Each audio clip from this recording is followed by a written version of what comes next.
What is up, guys? It's a Level Up Sports Betting. I am Jason Radowitz here with Kevin Davis, Josh Weil, and Matt DeLeo, our three other cappers at Level Up Sports Betting. We've got some best bets for you on February 3rd on the slate. Of course, there's a really small slate in the NHL. There's one game already happening right now, so you're not going to have any official plays, but Matt will definitely give you his leans towards the end of the show. But for now, we're going to go look at the NBA. We'll start with Josh Weil. You got the Packers at Bucks as one of your first bets of the day. What is your pick there? You are on mute, Josh. Sorry, we're taking them home. We got Giannis, we got Milton. It's gonna be way too much for them to handle. The Pacers are coming off a back-to-back against a tough Grizzlies team. I think they're not gonna be able to guard them, and they're gonna make it rain. I like it. So there you have it. The first bet of the day will be the Bucks -8 at -110. Earlier today, Josh already hit two soccer bets. So now he brought the February record for our little group and Level Up Sports Betting. He brought that to now 20-12, but he did have a plus 385 parlay winner yesterday. So our ROI in 2 days is at 25.37%. Pretty good for the first 2 days. We're going to try to keep that going on into today. Your next game, Josh, the Mavericks at the Hawks. What's your best bet here? I'm riding the under. The last 6 games, the Mavericks have been really gut-wrenching, awful. They've been hanging around, but they've been awful. It's weird. But head-to-head, they've gone under. They've gone under the last 4 times. After the Hawks have lost, they're 11-1 in the last 12 games and with the under, and the Hawks are 7-0 in the last 7 games with the under. Following this, yeah. Sweet. So there you have it. Under 224.5 will be his second bet of the day, and so far, Josh has really been carrying the group. So far, he's been dominating. Does have 8 wins already in February to lead this group right here. Going on to his next bet, and there's another guy that has this bet as well, which is pretty interesting. So maybe you might want to sprinkle a little bit extra money on this one because we have 2 guys on the same exact bet. Josh, we're talking about the Timberwolves at the Spurs. Yeah, me and Kevin Davis are both riding the Spurs -7.5. Pretty sure the lines went up to 8.5, if not higher. It should be much higher, but the Spurs, they lost back-to-back games to the Grizzlies, so they're going to be pissed off. Pop is going to have them coached up, ready to go. But before those games against the Grizzlies, they beat the Nuggets, Celtics, and Wizards and covered in all those games. And Towns is out. He's the highest usage player in the league, so it's really hard for Minnesota to fill that void, especially with a team like the Spurs. That's basically why I'm going with the Spurs. Not so much for the Spurs, but mainly to fade the Timberwolves, because without Cat, they're not worth betting on. With Cat, they're very quietly good, but he's a strong defensive player. He's a strong offensive player. The other angle to look at is that for the Spurs, LaMarcus Aldridge is out. So that's why the line isn't more in favor of the Spurs and kind of shifted from the opening line, because I believe they opened at 8.5 or 9. But Aldridge, had a down year, and they have a very deep, front court bench. So they have Jacob Poeltl as well as Lyles. So I'm not too worried about that. One angle I've been looking at for the Spurs is to back them in the second quarter, as they're one of the best second quarter teams. But I would be a little bit wary of that, because what if they jump to a big lead in the first quarter? Then it's going to be hard for them to cover in the second quarter. So I'm riding with Josh on this. Go Spurs. I like that. 2 sharps on the same bet here. Can't go wrong there. If you guys like this pick, definitely maybe sprinkle a little extra money on this one and make it a 2-unit special, even though I never tell anybody to put more than 1 unit on any bet, just not my style. But we do have a second quarter play out of Kevin right here. This is in the Celtics and Kings game. Please give me your pick, Kevin. So this is the great trap game where you see a line and say, okay, this team is a lock. Celtics are favored by only 1.5 or 2 points last I checked. And you'd think, okay, typically they should be favored by more, but they're coming off a back-to-back. And the Kings, for their part, have been very effective against the East in a recent road trip. So their record's a little bit depressed because of their strength of schedule. With that being said, the second quarter, the Celtics are one of the best second quarter teams, and the Kings are one of the worst. So the Celtics second quarter money line minus 115 is virtually identical to their game money line. So I'm going Celtics second quarter money line. I think their bench carries the day to start the second quarter, and then they're able to hold it on. But I would steer clear of the game. That's fair. Great pick there. You got another couple picks here in the Rockets and Thunder game. Going to some player props here, and Kevin, he is a beast at player props, so definitely listen to what he has to say here. So we have 2 player props. Both of them coincide with each other. So if you're one of those people who likes same game parlays, I'm not one of them because I can't really calculate the odds that well. This is one to look out for. The first one would be Al Horford under 3.5 assists. Now, currently, he's averaging about 2.6 assists for the season. And in the past, he's mainly been a passing front court player. This season, not so much. So you can get under 3.5 assists plus 125 at all the Canby books if they haven't limited you yet. If I tried Sugar House, I could probably only get $2 down right now, but a couple others would still let me get some money down. But essentially, the reason why his number is inflated as well as other players on the Thunder is because Shai Gilgeous-Alexander, SGA for short, is out, as well as George Hill. And those are the 2 best players on the Thunder based on the win share statistics. Now, the other front court player that I'm also fading is Darius Bazley, second-year player out of Boston College, I believe. He went to Princeton High School, which is not in New Jersey, so we can't hold that against him. But essentially, under 24.5 points, rebounds, and assists. Now, he's averaging about 19 to 20 points, rebounds, and assists per game. So I don't see how he gets more. I think SGA's impact will mainly be felt in the front court players. The backcourt players. So it's worth fading the front court, leaving the backcourt alone. That's fair there. So those are 2 player props to look at in that game. One more game in the NBA for you. Clippers are playing the Cavaliers. Clippers, of course, last night, if you guys watched our live betting game show, we had the Nets versus the Clippers against Jose Farfan, who is in the chat right now. Also, shout out to Akbar, who's also in the chat, giving us some love in the show. We had the Nets playing against the Clippers, and the Nets squeaked by the Clippers. So now they got to go and play the Cavaliers here. What's your take, and are the Clippers beatable in this spot? Well, the Clippers are beatable, but you got to be wary of how much the Cavs have underperformed even by Cavalier standards. They've had a couple games recently where I think they should have won based on their lineups, even without Kevin Love, because they still have Andre Drummond. They have Jared Allen in his fro. So they have all this talent, but they couldn't really put it together. But here's something you always want to look at for the Clippers is how they do with back-to-backs. Because like most of the NBA, they realize that the regular season's bullshit because there's 30 teams and 16 of them are going to make the playoffs. So most teams are going to make the playoffs, and they're one of the best teams. And the only reason to do well in the regular season is they get a good playoff seed. And this year, it doesn't really matter if you have a good playoff seed because you're not going to have home field advantage in front of no fans.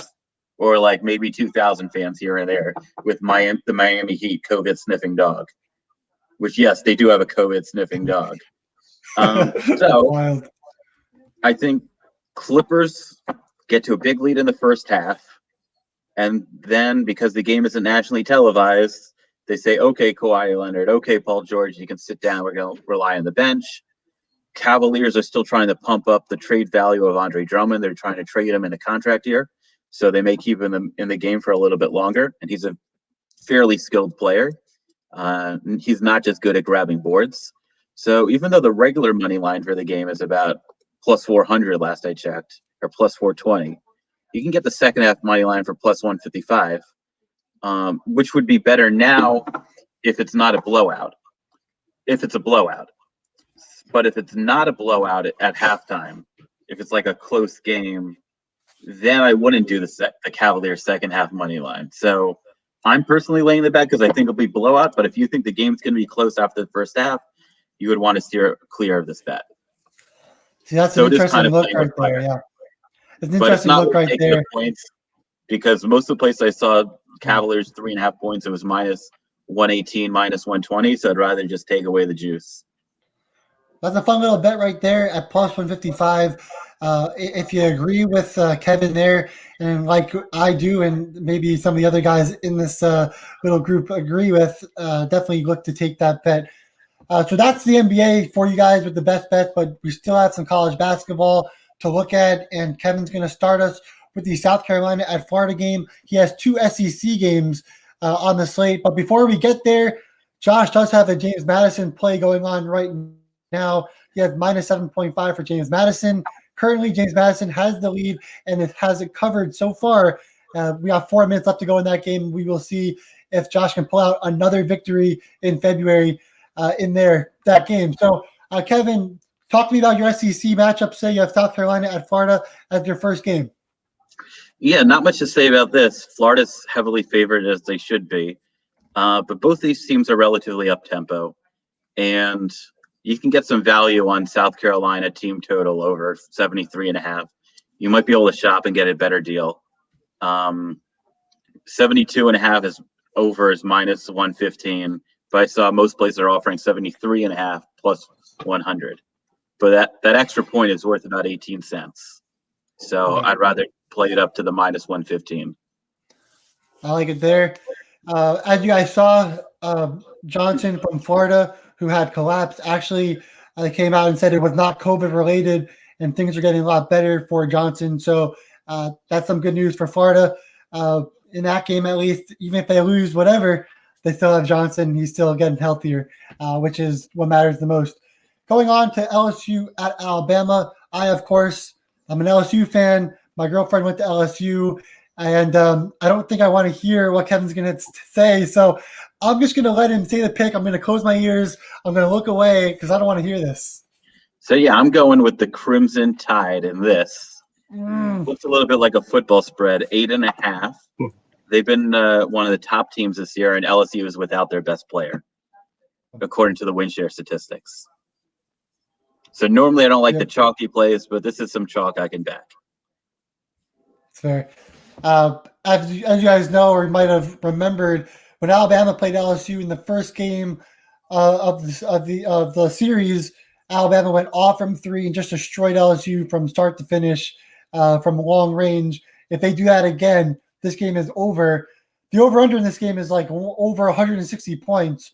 Kind of ridiculous there. We will see if it gets there, though, in that game. So those are Kevin's picks for the day, his best bets in college basketball and the NBA, some plus money bets in there, some player props, some spreads, some team totals. He's got it all in there for you guys, and he's one of the sharpest bettors in the game. So definitely check out his bets, and you'll also find them in the Discord along with Josh and Matt's picks in the Discord, along, of course, with mine in our Discord that's linked in the description box in YouTube. I got 3 plays today myself in college basketball coming off of a sweep.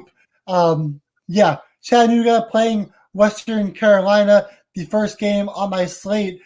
It's funny, though, because I've been playing a ton of Western Carolina games recently, and Western Carolina, they're not that bad, but they haven't won many games. They just won one conference game that was against the Citadel, and it was by 1 point. So even if they are able to win by 1 point, it won't even matter because Chattanooga got that plus 1.5 there.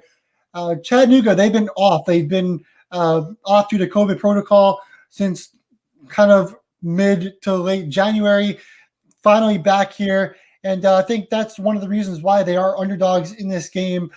Chattanooga, they're not going to turn the ball over nearly as much as Western Carolina will. Also, Chattanooga shooting a 3 from 36%. And from the foul line, 80.7%. That's ridiculous. That's third in the nation from the foul line. So this game is a close game. I'd much rather the team that shoots 80.7% from the foul line. It's going to be a great game. Western Carolina hot and cold plenty of times, especially from three. They shoot 31.5% from three, and both teams will struggle getting offensive rebounds.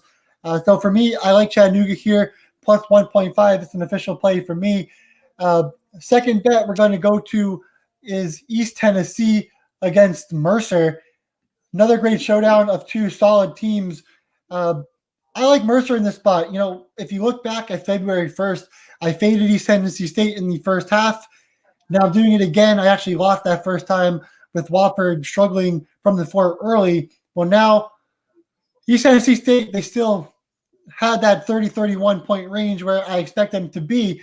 Just Wofford struggled. I think Mercer does the same thing here.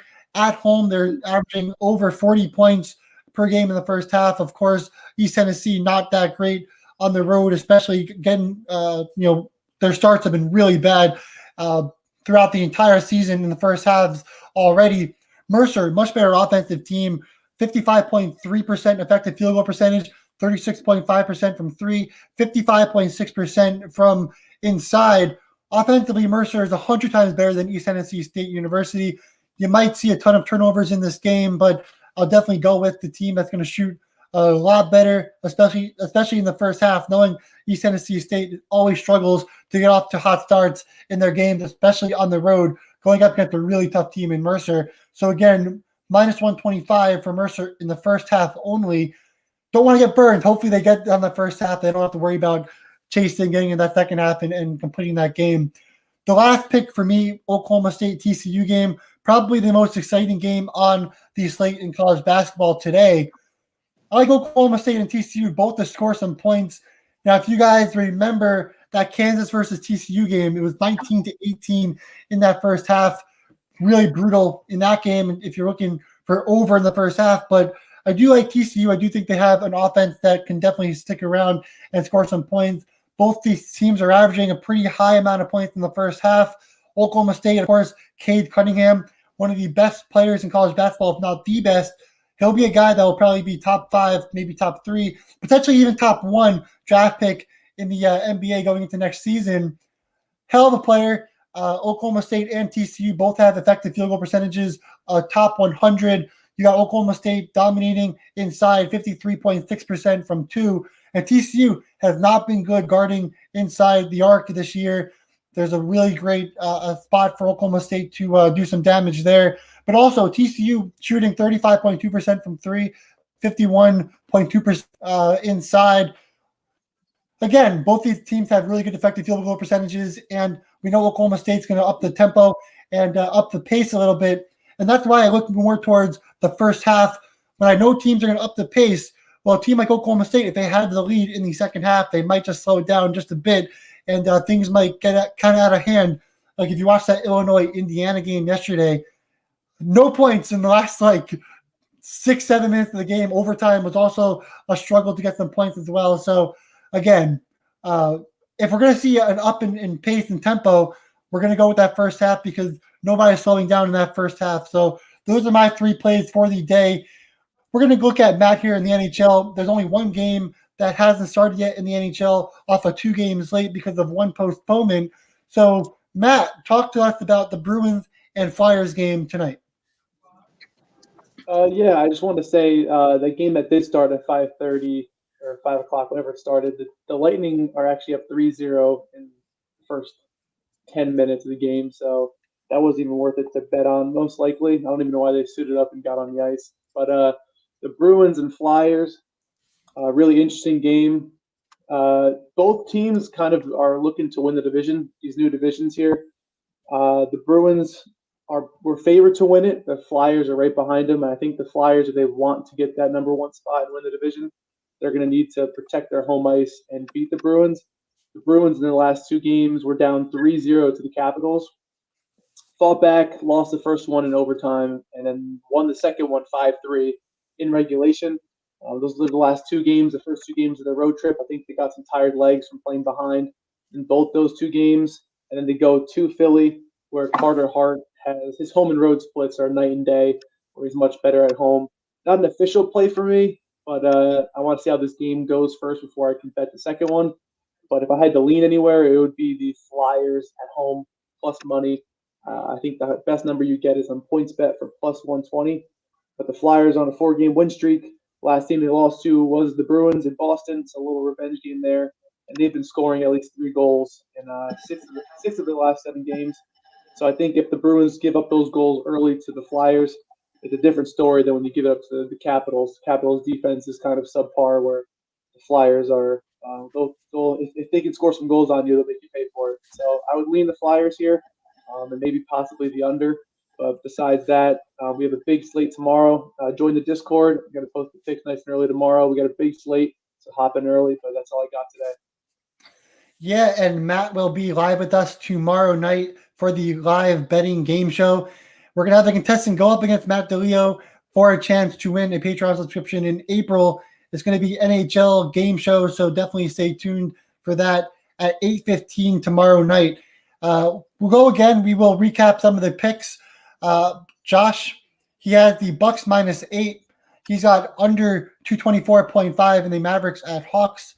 He's got the Spurs -7.5. Also, Kevin, he's got the Spurs -7.5.